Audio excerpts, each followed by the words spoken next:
அப்புறம் இது வந்து பேட்டரி 12 வோல்ட் 7 ஆம்ஸ் லெட் ஆக்ஸ் ரீசார்ஜ் பேட்டரி. இது வந்து ஸ்பர்கியர் மெக்கானிசம் 1:4. அதே மாதிரி இதுவும் 1:4. இது வந்து 6202 பால் பேரிங் 4 பேரிங் யூஸ் பண்ணியிருக்கோம். 6202 பால் பேரிங்.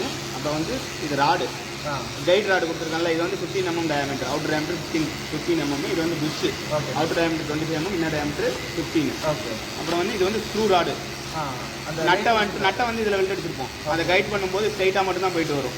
லீனியர் மோஷன் வந்து இங்கே இந்த மோஷன் மாற்றிருக்கோம். ஆமாம், ரொட்டேஷன் மோஷன் லீனியர் மோஷன் மாற்றிருக்கோம். ஓகேவா? அப்புறம் வந்து இதெல்லாம் வந்து 16 mm screw rod. 16 mm screw rod. Frame வந்து 2 ஃபீட்டுக்கு 1 ஃபீட்டு, ஹைட்டு 5 inch.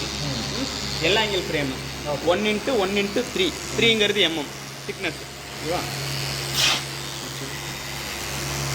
சுவிட்சு இது வந்து 10 amps ஃபார்வர்டு ஒரு சுவிட்ச். இந்த 2 சுவிட்சும் ஏன்னா இப்படியும் போயிட்டு வரணும் இப்படியும் போயிட்டு வரணும், அதுக்காக இது வந்து 10 amps ஆன் ஆஃப் சுவிட்ச்.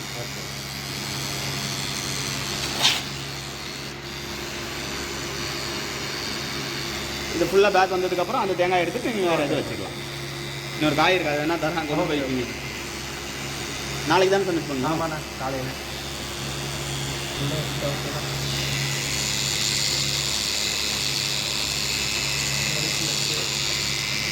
அப் அண்ட் டவுனு கிடையாது, 2 மட்டும். ஆமாம், இது மட்டும் தான்.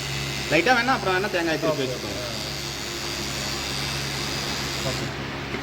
இதை எடுத்துட்டு தேங்காய் இது 3 வந்து லீட் ஸ்க்ரூ. இதை எடுத்துட்டு தேங்காய் வெளில எடுத்துட்டு வேறு காய் வச்சுக்கோங்க. ஓகேவா? ஆல்மோஸ்ட் ஒரு 75% எடுத்துருச்சு.